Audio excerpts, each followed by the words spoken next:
Mr. Hanuman Beniwal is now with us on the phone line. Mr. Beniwal, your response to this paper leak and how students are now having to prepare for a re-exam. आप हिंदी में सवाल पूछे मेरे से हिंदी जी के अंदर हनुमान मैं जी वैसे बात आपका आप इंग्लिश में जवाब दे दूंगा लेकिन हिंदी में पूछे आप मुझे। हाँ हनुमान जी आपसे जानना चाहूंगी, पेपर लीक की खबर आई है, स्टूडेंट्स पैनिक कर रहे हैं, उन्हें घबराहट है, अब फिर से री एग्जाम देना पड़ेगा। देखिए राजस्थान जो पेपर लीक का सबसे बड़ा केंद्र बन गया और इसमें आज कांग्रेस नेताओं के जो ट्वीट मैंने देखे, मतलब ये शर्मसार करने वाले कि कांग्रेस के राज में सबसे ज्यादा पेपर लीक हुए और तो भारतीय जनता पार्टी के लोग आंदोलन कर रहे थे। और अब नीट का पेपर लीक होना सीकर से, वो राजस्थान से, ये इस घटना को दर्शाता है कि इन सरकारों को राजस्थान में लोगों ने देखा है 70 साल तक लोग परेशान हैं। और सबसे बड़ी बात क्या पेपर रद्द कर दिया और सीबीआई इंक्वायरी दे दी, लेकिन पेपर रद्द करने से उन अभ्यर्थी जो एग्जाम देके लंबी कड़ी मेहनत के बाद, किसान के बेटे लंबा कोचिंग करने के बाद पूरा माइंड इनको साल 2-2 साल तक तैयारी करते हैं और ये सब कुछ मतलब उसके अंदर पढ़ाई में लगा देते हैं अपना समय, खेलने का, कूदने का, जो भी ये इनका तो परिवार के साथ समय बीतना चाहिए बच्चों का, तो ये सारा पूरा फोकस करने के बाद इन्होंने एग्जाम दे दिया और इन्होंने करीब करीब आंसर किए जो पता है हमारा सिलेक्शन हो जाएगा या नहीं होगा, तो वो आराम से रिलैक्स मोड में है। और अब एकदम से आपने पेपर रद्द किया तो लाखों लोगों पर क्या बीतेगी। और पेपर रद्द करना जरूरी भी इसलिए हो गया कि पेपर आउट हो गया, व्हाट्सएप के माध्यम से केरल से सीकर पहुंच गया। ये नीट का एग्जाम पहली बार नीट का पेपर लीक नहीं हुआ, 2-3 साल पहले भी हुआ था, तो धर्मेंद्र प्रधान जी ने क्लीन चिट दे दी थी कि कुछ नहीं हुआ।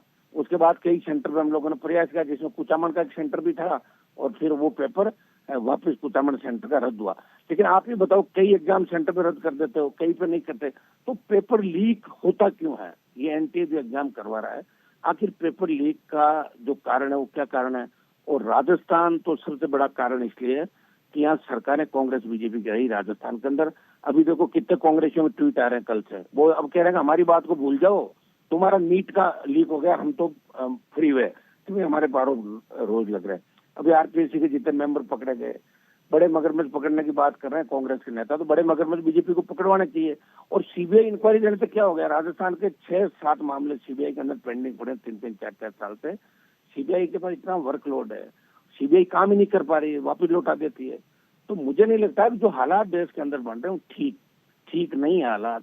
प्रधानमंत्री को, गृह मंत्री को चुनाव के अलावा इन नौजवानों की जो बेरोजगारी, ये पेपर लीक की घटनाएं, आत्महत्याएं, बढ़ते अपराध, इन पर चिंता जाहिर करनी चाहिए। पेपर रद्द कर दिया ये अच्छी बात है, लेकिन पेपर रद्द करने से उन लाखों लोगों पर क्या बीतेगी जो लंबी तैयारी के बाद इसके अंदर सेलेक्ट हुए हैं। कई लोग मेरे से ये सवाल भी पूछेंगे कि एसआई भर्ती में आप रद्द करवा रहे थे, वो मैं इसलिए करवा रहा था कि 800 में से 600 नकली थे उनके अंदर, तो 200 आदमी कुछ नहीं। और सुप्रीम कोर्ट ने भी वही बात कही कि एक गिलास जो है पानी का, उसमें एक बूंद जहर मिला तो अलग नहीं कर सकते, और दूध से पानी अलग नहीं किया जा सकता, इसलिए इसको रद्द करना जरूरी है। तो राजस्थान की जो हालात रहे पिछले 20 साल के अंदर, चाहे गहलोत सरकार रही, चाहे वसुंधरा की सरकार रही, चाहे भजनलाल की सरकार रही, कमजोर नेतृत्व की वजह से राजस्थान में इस तरह की घटनाएं हुई।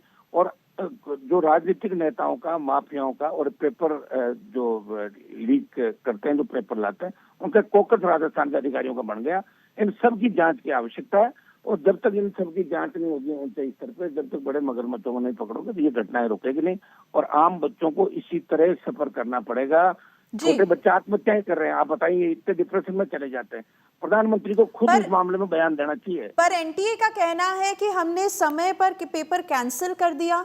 एजुकेशनिस्ट भी बोल रहे हैं सभी स्टूडेंट्स को कि आपको ये देखना चाहिए कि एटलीस्ट पेपर टाइम पर कैंसिल हो गया और सभी स्टूडेंट्स को फिर से एक मौका मिला है एग्जाम देने का। और जो सभी वो स्टूडेंट्स हैं जो लीक्ड पेपर के दम पर एग्जाम दे रहे थे, अब उनका मौका हट जाता है। नहीं, मैं ये क्या कह रहा हूँ, आप एनटीए अपनी जगह कह रहा होगा सही, लेकिन बचाव के लिए कह रहा ना भाई हमने कैंसिल कर दिया। बड़े लोगों के ऊपर जब आरोप लगते हैं तो छोटे बड़ों को सस्पेंड कर देते हैं, एपीओ कर देते हैं। ये हमेशा ब्यूरोक्रेसी के अंदर हुआ। लेकिन एकदम से जो पेपर देके लोग रिलैक्स हो गए, कोई घूमने जा रहा है अपने परिवार के साथ कि भाई बेटा बेटी तुमने दे दिया पेपर, अब चलो, अब उनको वापस तैयारी करनी पड़ेगी। अब कौन सा वो आपका पेपर किस तरह का आएगा, कैसे आएगा, कब होगा, ये उलझन बच्चों को मन कर, इसका जवाब कौन देगा? तो मैं चाहता हूँ प्रधानमंत्री जी मन की बात करते हैं और बातें करते हैं, तो ये तो नीट तो, और मुझे लगता है नीट कराने के लिए अगर इस तरह ही पेपर लीक हो तो फिर स्टेट को दे दो वापस सारे के सारे, जैसे स्टेट पहले एग्जाम कराती थी ना मेडिकल के और इंजीनियरिंग के, तो करा लेगी स्टेट अपना, फिर दिल्ली की कहाँ आवश्यकता है? यूपीएससी के अंदर पेपर लीक नहीं हो रहा है, हमने लंबे टाइम से देखा है। और कई बार क्या पेपर लीक भी होते हैं तो बाहर नहीं आते, तो क्या पता चलता अंदर ही अंदर क्या हो रहा है, जैसे घुसपैठ हो जाती है अंदर ही अंदर, तो लोग करते होंगे, बात बाहर नहीं आती। ये मैं मीडिया का और आपका उस सबका धन्यवाद, इलेक्ट्रॉनिक सोशल मीडिया प्लेटफॉर्म और प्रिंट मीडिया का धन्यवाद दूंगा कि आप समय समय पे मोटिवेशन देते हो। नहीं तो न तो कोई एनटीए रद्द करे और न सीबीआई है, नेता सारे सोए हुए हैं, इनको खुद की सरकार बनाने से फुर्सत नहीं। किसको चिंता इस देश की? बताओ, कितनी बड़ी बेरोजगारी देश में, महंगाई कितनी है, कोई कर रहा है चिंता? डीजल क्या बिक रहा है, पेट्रोल की कीमत क्या है, गैस की क्या है, कितना अपराध बढ़ रहा है, कितनी साबित हो रही, कोई चिंता नहीं कर रहा साहब। तो ये बहुत बड़ा दुर्भाग्य है। मुझे लगता है कि इस मामले में प्रधानमंत्री जी को ये बयान देना चाहिए ताकि बच्चों का हौसला बढ़े और प्रधानमंत्री जी हनुमान ऐसी जी, बात कहे कि बिल्कुल आइंदा से ऐसी घटनाओं की पुनरावृत्ति नहीं हो। बिल्कुल धन्यवाद करना और चाहूंगी आपका इंडिया टुडे से बात करने के लिए।